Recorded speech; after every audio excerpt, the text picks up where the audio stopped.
نحمدہ ونصلی علی رسولہ الکریم اما بعد فاعوذ باللہ من الشیطان الرجیم بسم اللہ الرحمن الرحیم رب اشرح لی صدری ویسر لی امری واحلل عقدۃ من لسانی یفقہوا قولی۔ 21واں پارہ، کچھ عمل کی باتیں۔ اس سے پہلے کچھ علم کے بارے میں۔ علماء کے اٹھائے جانے سے پہلے علم حاصل کر لینا چاہیے۔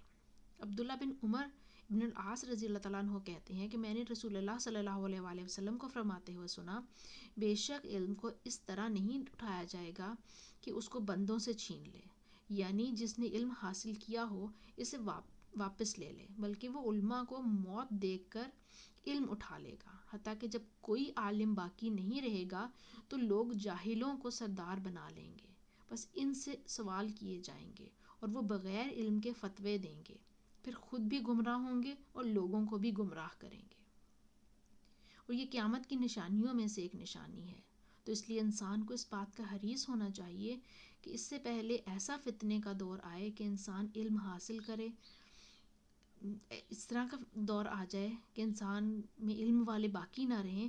انسان کو چاہیے کہ وہ علم حاصل کرے، علم کی حفاظت کرے اور علم میں پختگی لے کر آئے۔ اور وہ علم اور عمل اور وہ کام ہمیں بتا دیے گئے سورہ العنکبوت میں آیت نمبر 45 میں، جہاں میں اللہ سبحانہ وتعالیٰ فرما رہے ہیں کہ یہاں براہ راست نبی پاک صلی اللہ علیہ وآلہ وسلم سے خطاب کیا جا رہا ہے، اور آپ ہمارے لیے اسوہ حسنہ ہیں، تو آپ صلی اللہ علیہ وآلہ وسلم کی پیروی میں ہمیں بھی یہی کام کرنا ہے۔ اور وہ کام کیا ہے؟ اس کتاب کی تلاوت کرو،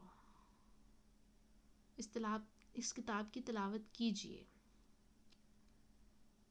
اللہ سبحانہ وتعالیٰ نبی پاک صلی اللہ علیہ وآلہ وسلم کو کہہ رہے ہیں۔ تلاوت کا مطلب قرآن مجید کو پڑھنا بھی ہے اور پھر اس کی پیروی کرنا بھی ہے۔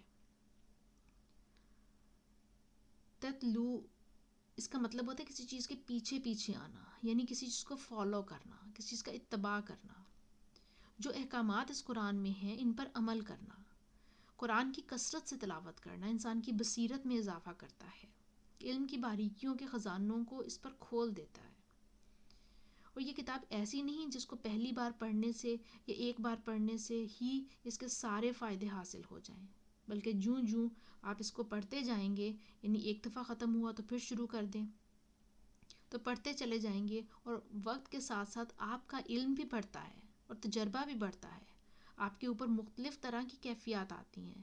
ان سب میں قرآن کی تلاوت انسان کو بے پناہ فائدہ عطا کرتی ہے، اور جب اس کے راز انسان پر کھلتے ہیں تو اس کی روح سیراب ہو جاتی ہے، اور جیسے جیسے پڑھنے والا قرآن کو کثرت سے پڑھتا ہے تو قرآن اس کو اپنی روشنیوں کی مزید چمک عطا کرتا ہے، اور پھر انسان اللہ کی طرف راغب ہو جاتا ہے۔ اور یہاں پہ اتلو آیا ہے، اس کے ایک معنی پڑھ کر سنانے کے بھی ہیں، اور نبی پاک صلی اللہ علیہ وآلہ وسلم کے لیے خاص طور پر یہ حکم تھا کہ کیونکہ جبرائیل علیہ السلام آپ صلی اللہ علیہ وآلہ وسلم کے پاس قرآن لا رہے تھے، تو آپ کی یہ ذمہ داری بھی تھی کہ آپ صلی اللہ علیہ وآلہ وسلم اب لوگوں کو پڑھ کر سنائیں، یعنی صرف لکھا ہوا نہیں دیا جائے گا بلکہ پڑھ کر سنایا جائے گا۔ تو جب آپ صلی اللہ علیہ وآلہ وسلم پر کوئی صورت نازل ہوتی تھی تو آپ صلی اللہ علیہ وآلہ وسلم لوگوں کو اس کو پڑھ کر سناتے تھے، نمازوں میں پڑھ کر سناتے تھے۔ نمازوں کا ذکر کیا گیا اس سپارے میں، واقیم الصلاۃ، نماز قائم کرنے میں اس کی تمام شرائط آ جاتی ہیں، اس کے آداب، واجبات اور تمام چیزوں کا اہتمام لازم ہے، اور پھر خاص طور پہ خشوع و خضوع سے پڑھی ہوئی نماز، اس کا فائدہ ہوتا ہے۔ کیا فائدہ ہے اس کا؟ وہ حدیث بھی ہے نا، ان الصلاۃ تنہی عن الفحشاء والمنکر، کہ نماز انسان کو بے حیائی اور برائی سے روکتی ہے۔ بے حیائی، فحشاء کہتے ہیں کھلے گناہوں کو، اور منکر ہر وہ عمل جس سے شریعت اور انسان کی عقل انکار کرتی ہے۔ تو نماز کا انسان کی زندگی میں ایک اثر ہونا چاہیے۔ نماز صرف زبانی، قلبی اور بدنی عبادت ہی نہیں، یعنی یہ ایک ایسی عبادت ہے جو ہمارے دل، زبان اور سارے اعضاء کو شریک کرتی ہے، لیکن اس کا اثر ہماری پوری لائف پر ہونا چاہیے، اور سب سے زیادہ یہ کہ انسان بے حیائی کے کاموں سے رک جائے، بڑی بڑی برائیوں اور بڑے بڑے گناہوں سے رک جائے. اور یہ اسی وقت ہو سکتا ہے انسان نماز کو سوچ سمجھ کر پڑھے، توجہ سے پڑھے، اس بات کا یقین رکھے کہ میں اللہ کے حضور کھڑا ہوں. اور وہ نماز انسان کے اندر اللہ کے ڈر میں مزید اضافہ کرے. نماز اگر کوئی صحیح طریقے سے پڑھتا ہے تو یہ ہو ہی نہیں سکتا کہ پھر اس کی برائیاں اس سے نہ چھوٹیں، کیونکہ نماز اس کو اپنا احتساب کرنا بھی سکھاتی ہے. اور آپ نے دیکھا ہوگا کہ نماز کے اندر اپنی کوتاہیاں بھی یاد آ جاتی ہیں، اور بہت سی چیزیں یاد آتی ہیں. جب انسان ساری دنیا سے منقطع ہوتا ہے اور اللہ سبحانہ و تعالیٰ کے سامنے کھڑے ہو کر ایک نقطے پر فوکس کرتا ہے، تو یہ ایک پروسیس ہے، ایک عمل ہے جیسے انسان کا تزکیہ ہوتا ہے. اندر کی خرابیاں بھی دور ہوتی ہیں اور باہر کی بھی.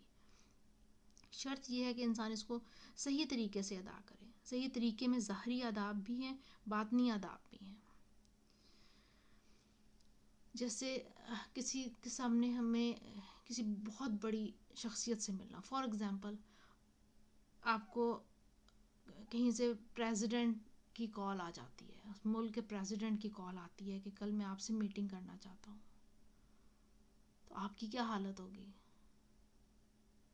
آپ اچھے سے اچھا جو آپ کے پاس ڈریس ہے وہ بھی نکالیں گے، اپنے بات کرنے کے طریقے کو بھی بار بار ریپیٹ، میں یہ بات کروں گا، اس طرح سے بات کروں گا. کچھ ایک آدھی بات منوانے کا بھی آپ کو ہوگا کہ میں یہ بھی شکایت کروں گا کہ یہ کام ٹھیک نہیں ہو رہا، یہ بات بھی منوانے کی کوشش کروں گا. پریزیڈنٹ نے مجھے بلایا ہے، اتنی بڑی ایک شخصیت ہے، اس نے مجھے بلایا ہے اور بات کرنے کے لیے بلایا ہے کہ میں ان سے بات کروں. آپ سوچیں اس وقت آپ کی ذہن کی کیا کیفیت ہوگی. اب لفظوں کا چناؤ بہتر کریں گے، ان کی پروننسیشن، آداب کا خیال رکھیں گے، اپنے ظاہری باطنی ہر طریقے سے آپ کا ڈریس اچھا ہو، آپ کی کوئی آپ کے چلنے کا انداز، آپ کے بیٹھنا آپ کا صحیح ہو. آپ ریہرسلز کریں گے 2-4 دفعہ پہلے کہ میں جا کے ایسے بیٹھوں گا تاکہ ان کو یہ چیز نہ بری لگے، تاکہ یہ چیز نہ بری لگے.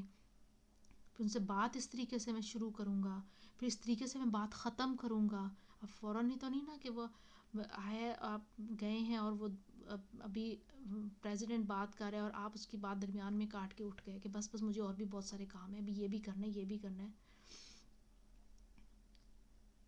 اب کہیں گے نا یہ اتنے بڑے بندے نے مجھے ٹائم دیا ہے تو میں اس میکسیمم اس ٹائم کو یوٹیلائز کروں. اب ساری چیزوں کا اپنا سارا اسکیجول اس کے اراؤنڈ سیٹ کریں گے، اس ٹائم پہ کوئی کمٹمنٹ نہیں رکھیں گے.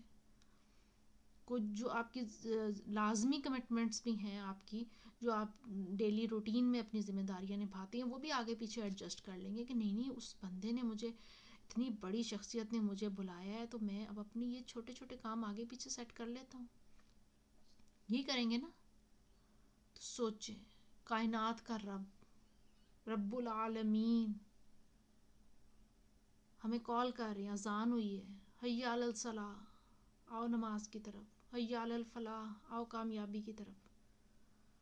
کال آئی ہے، فون کی بیل بجتی ہے، رنگنگ ہوتی ہے، یہ نماز کال، اللہ تعالیٰ کی کال آئی ہے، بات کرنے کے لیے اللہ نے بلایا ہے. کیسے جانا ہے، کیا آداب ہیں، کیسے کھڑے ہوں گے، کیسے بات شروع کریں گے، کیسے نماز شروع کریں گے، نماز میں کہیں گے کیا، اللہ تعالیٰ سے مانگیں گے کیا، شکایت کیسے کرنی ہے، اللہ یہ ہو گیا، یہ مشکل آ گئی، اللہ حل کر دے اس کو. ہمارا ڈریس کیسا ہوگا، سطر پورا ڈھانپا ہوا ہے کہ نہیں، جو ڈیزائرڈ ہے وہی پہنیں گے نا.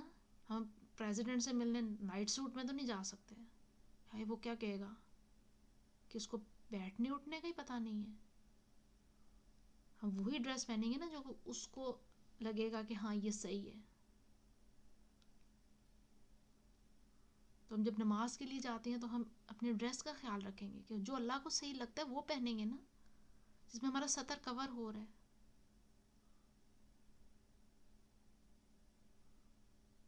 تو کیا ہماری نمازیں اس لیول کی ہوتی ہیں کہ ہم واقعی یہ محسوس کریں کہ ہم اللہ کی بارگاہ میں جا رہے ہیں. اللہ نے بلایا ہے، باتیں کرنے کے لیے بلایا ہے. میٹنگ سیٹ ہوئی ہے اللہ سے، دن میں 5 دفعہ میٹنگ کا ٹائم سیٹ ہوا ہے اللہ سے.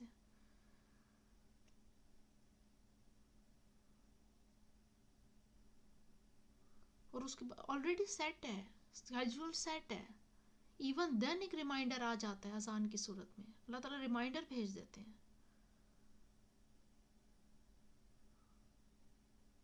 ہم اس چیز کو اون ہی نہیں کر پاتے ہیں. ہم اس کو اتنا فار گرانٹیڈ لیتے ہیں کہ شاید یہ اللہ تعالیٰ نے ہمیں نماز پڑھوانے کا پتہ نہیں کیوں کہہ دیا. یہ تو سارے ہمارے فائدے کے لیے. ہم کسی پریزیڈنٹ کی کال پہ اس سے ملنے کے لیے جائیں تو ہم یہ کہیں گے نا اس کا کیا فائدہ ہے، مجھ نہ چیز ایک ان نون سی بندی کو اس نے بلا لیا، اس پریزیڈنٹ کو اس سے کیا فائدہ ہوگا. تو سارے کا سارا فائدہ مجھے ہے، میری عزت بڑھ رہی ہے، میرے کام نکلیں گے، میرے کچھ دکھ درد یہ سنے گا. تو نماز بھی بالکل ایسے ہی ہے، اللہ کا تو اس میں کوئی فائدہ نہیں ہے. تو سراسر ہماری کامیابی ہے. حی علی الفلاح، حی علی الفلاح، کامیابی ہے. صبح سے شام دوپہر تک پورا یہ کام کرنے کا وقت، بہت ساری مشکلیں آتی ہیں، بہت سارے چیلنجز ہوتے ہیں دنیا میں. انسان رہتا ہے، بہت سارا کچھ دیکھتا ہے. تو ظہر کے ٹائم اللہ تعالیٰ بلا لیتے ہیں، آؤ ڈسکس کر لیتے ہیں، کیا مسئلہ ہوا، کیا اچھا گزرا دن، کون سی مشکلیں آئیں، سولو کر لیتے ہیں. مانگو تو صحیح، مشکلوں کا حل مانگو تو صحیح، ڈسکس کرو مجھ سے. ہم ڈسکس ہی نہیں کرتے ہیں. ہم کہتے ہیں لو ایک اور کام ہے. ظہر کی نماز پڑھی عصر تک کے لیے، اللہ سبحانہ و تعالیٰ کہتے ہیں آ جاؤ، پھر آ جاؤ، بتاؤ کیا مشکل ہوئی، کہیں کو مسئلہ ہو گیا، کوئی کام بن نہیں پڑا، کسی نے کچھ کہہ دیا، ہرٹ ہو گئے کہیں، آ جاؤ ڈسکس کر لیتے ہیں. ہر مسئلے کا حل ہے، مانگو. عصر کے بعد مغرب تک وائنڈ اپ کیا، سارا دن کلوز کیا، اپنا سارے کام ختم کیے. مغرب کے وقت پھر کال آ گئی اللہ تعالیٰ کی، آ جاؤ، سب کچھ ٹھیک وائنڈ اپ ہو گیا، دن اچھا گزر گیا، آ جاؤ اپنے گھر واپس آ جاؤ، گھر والوں میں آ جاؤ، ریلیکس کرو. کوئی مشکل ہے تو ڈسکس کر لیتے ہیں، بتاؤ، باتیں کرو. مغرب کا ٹائم ختم ہوا، اس کے بعد ہم نے سونا ہے، وائنڈ اپ کرنا ہے، رات ہے، پیک اپ کرنا ہے، کھانا کھا کے سب کرنا ہے. سونے سے پہلے ایک دفعہ اللہ تعالیٰ پھر ہمیں ہی سکون دینے کے لیے ایک دفعہ پھر کال کر لیتے ہیں، سب ٹھیک ہے نا، خیریت ہے نا، سب ٹھیک جا رہا ہے نا. سب سونے لگے ہو، دن ختم ہو گیا ہے، سب اللہ سے معافی مانگ کے سو جاؤ، اللہ سے اگلے دن کا کر کے سو جاؤ، اللہ تعالیٰ اگلا دن اچھا گزار دینا. عشاء پڑھ کے، اسی وجہ سے عشاء کے بعد ہمیں باتیں کرنے سے، عشاء کے بعد ہمیں دنیا کے کاموں میں پڑھنے سے منع کیا گیا ہے. نبی پاک صلی اللہ علیہ وسلم عشاء کے بعد سو جاتے ہوتے تھے.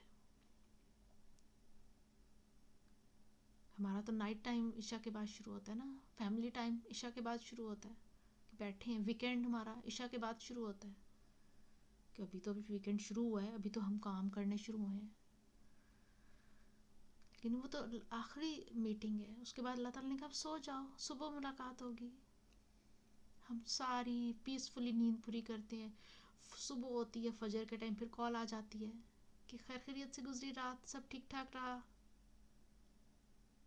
سب کام ٹھیک سے ہو گئے. چلو صبح کے لیے پھر ایک تیاری کر لیتے ہیں، صبح اللہ کرے دن بہت اچھا گزر جائے. کبھی اس طرح جا کے ہم نے اللہ تعالیٰ سے دوستی کی. کتنا رحمان ہے اللہ تعالیٰ، کتنا عظیم ہے اللہ تعالیٰ. تھوڑی تھوڑی دیر کے بعد کال کر کے اللہ تعالیٰ ہم سے پوچھ رہے ہیں کہ سب خیریت ہے نا، سب ٹھیک ہے نا، کوئی مشکل ہے تو آؤ بتاؤ، ڈسکس کرتے ہیں.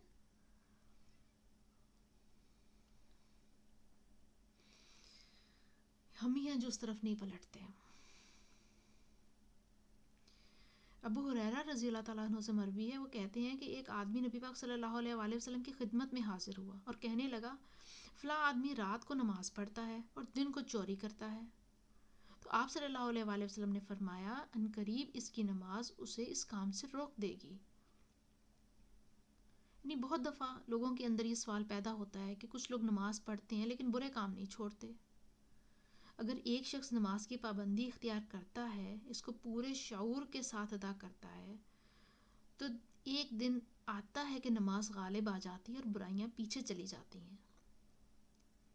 اسی طرح نماز گناہوں کا بوجھ بھی ہلکا کرتی ہے. رسول اللہ صلی اللہ علیہ وآلہ وسلم نے فرمایا بندہ جب نماز کے لیے کھڑا ہوتا ہے اس کے سارے گناہ اس کے کندھوں پر رکھ دیے جاتے ہیں، اور جب وہ رکوع کرتا ہے اس کے گناہ جھڑتے ہیں، اور جب وہ سجدہ کرتا ہے تو اس کے گناہ جھڑتے ہیں. تو ہمیں اپنی نمازوں کی حفاظت کرنی ہے. اگر نماز ہماری پوری خلوص کے ساتھ پڑھیں گے نا، ہم خشوع و خضوع کے ساتھ پڑھیں گے، اللہ تعالیٰ کو حاضر اور ناظر جان کے پڑھیں گے، اور بالکل ایک ہم اسی طریقے سے پڑھیں گے جیسے ہم ایک میٹنگ سیٹ ہوئی ہوئی اور ہم اس میٹنگ میں ڈسکس کر رہے ہیں، اپنے ایشوز ڈسکس کر رہے ہیں کہ یہ ہو گیا، یہ ہو گیا، یہ ہو گیا، یہ ہو گیا. تو نماز ہماری برائیاں رہ نہیں سکتی، پھر نماز چھڑوا دے گی.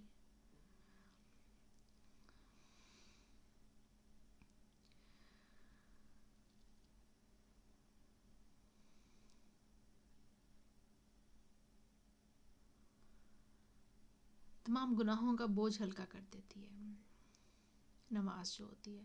اور دوسری اس بارے میں جو بہت اہم بات جو تھی بچوں کی تربیت کے حوالے سے، بچوں کی تربیت میں والدین کو محبت کا اظہار کرنا چاہیے، اس کے بعد نصیحت کرنی چاہیے، پہلے اعتماد دینا چاہیے.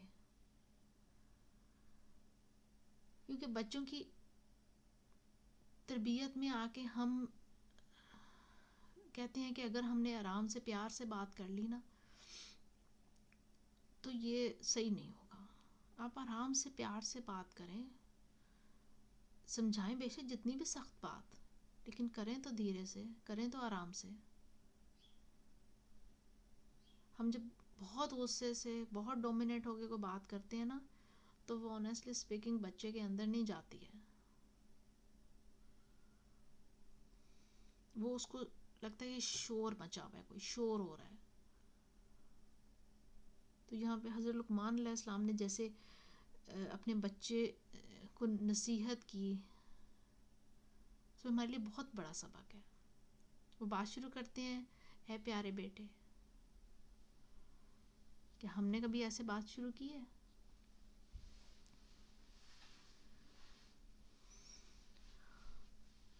اور اس کے بعد بچوں کو جو سکھانے والی چیز ہے، سب سے پہلے جو بچوں کو سکھانا ہے وہ بچوں کو شرک کے بارے میں بتائیں، اللہ تعالیٰ کی پہچان کرائیں بچوں کو، عقیدہ مضبوط کر دیں بچوں کا.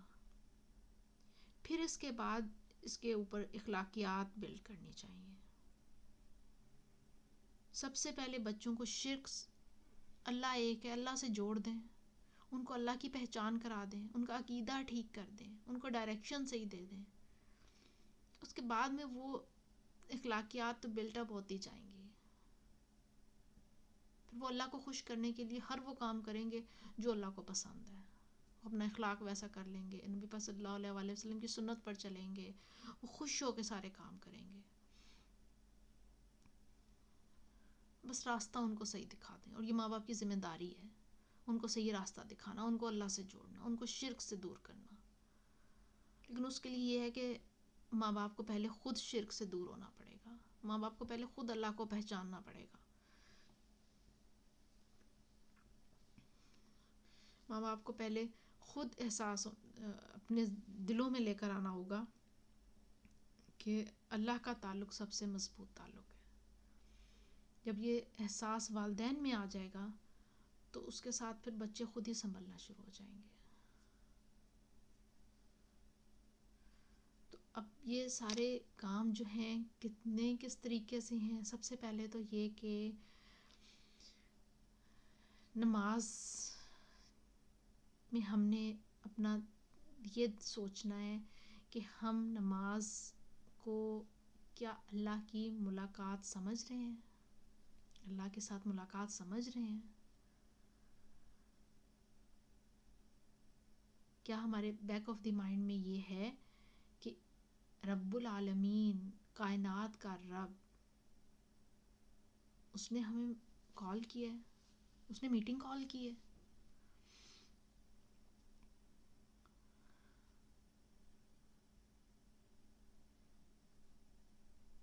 ہمیں بس اپنا جائزہ لینا ہے، اور وہ اپنا جائزہ لے کر ہمیں لکھنا ہے کہ ہم کس جگہ پہ کھڑے ہیں. کہ جب اذان کی آواز آتی ہے، اپنی ڈائری میں لکھیے گا کہ اذان کی جب آواز آتی ہے تو اس وقت آپ کا پہلی تھاٹ کیا آپ کے ذہن میں آتی ہے، پہلا رسپانس کیا ہوتا ہے؟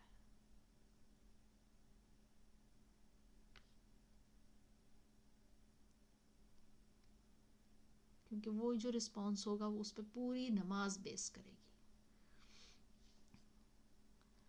انسان کی اپنی چاہت پہ ہے نا، انسان جو چیز چاہے گا، اتنے خلوص سے چاہے گا، وہ اتنے خلوص سے اس کو پرفارم کرے گا نا. کام آپ کا کرنے کو دل کر رہا ہے وہی آپ سے اچھا ہوگا نا. کام مجبوری سے کر رہے ہیں، کسی کے کہنے پہ کر رہے ہیں، اور آپ کا دل نہیں کر رہا، بالکل بھی دل نہیں کر رہا، وہ کیسے اچھا ہو سکتا ہے؟ وہ چاہت ہوگی، خلوص ہوگی، تو آپ رات نیند چھوڑ کے، کمبل چھوڑ کے اللہ کے سامنے کھڑے ہوں گے نا. نہیں تو نیند سے کون اٹھتا ہے؟ تو یہ لکھیے گا اپنی ڈائری میں، اور سوچئے گا کہ جب اذان کی آواز آپ کے کانوں میں پڑتی ہے تو سب سے پہلی سوچ کیا آتی ہے. اور ہر نماز کا علیحدہ علیحدہ لکھیے گا. فجر کی نماز کے وقت کیا سوچ آتی ہے، ظہر کی نماز کے وقت کیا آتی ہے، ظہر کی نماز کا ابھی تو یہ کام کرنے تھے، ابھی تو یہ بھی کام کرنا ہے، ابھی تو یہ بھی کام کرنا ہے، اب نماز کا ٹائم آ گیا. ہر نماز کی 5 نمازوں کی فرق فرق سوچ ہوگی آپ کی. ہر نماز کی علیحدہ علیحدہ لکھیے گا اور پھر اپنا جائزہ لیجیے گا. اور اسی طریقے سے بچوں کی تربیت میں لکھیے گا کہ کیا بچوں کے ساتھ بات کرتے ہوئے آپ کا رویہ اور آپ کی نیت کیا ہوتی ہے. کیا اس وقت بھی اللہ سب سے بڑا ہوتا ہے؟ کہ آپ کی نیت ہوتی ہے کہ آپ نے اپنے بچوں کو اللہ سے جوڑنا ہے، یا یہ کہ آپ کے اپنی بات منوانی ہے، بچہ آپ کا اوبیڈینٹ بن جائے. اگر آپ بچے کو اللہ کا اوبیڈینٹ بنا دیں گے نا تو بچہ آپ کا اوبیڈینٹ آٹومیٹکلی بن جائے گا. لیکن اگر آپ نے اپنا اوبیڈینٹ بنانا شروع کر دیا نا تو وہ بچہ کنفیوز ہو جائے گا، پھر وہ پرکھنے لگ جائے گا. اگر اسے فارچونیٹلی دین کی سمجھ آ گئی تو وہ پھر آپ کو پرکھے گا کہ پتہ نہیں ٹھیک ہے کہ نہیں ہے، دیکھ لیتے ہیں، ٹرائی کرتے ہیں. کنفیوژنس میں رہے گا. تو بہتر اسے اللہ کا اوبیڈینٹ بنا دیں، اللہ کی پہچان دے دیں، وہ آپ کا اوبیڈینٹ آٹومیٹکلی بن جائے گا. اللہ ہم سب کا حامی و ناصر ہو، ہم سب کو اپنی امان میں رکھے، ہم سب کی نمازوں کو قبول کر لے، اور ہم سب کو نمازوں سے محبت کرنے والا بنا دے، اور ہماری اولادوں کو نمازوں سے محبت کرنے والا بنا دے. سبحانک اللہم و بحمدک، اشہد ان لا الہ الا انت، استغفرک و اتوب الیک. السلام علیکم ورحمۃ اللہ وبرکاتہ.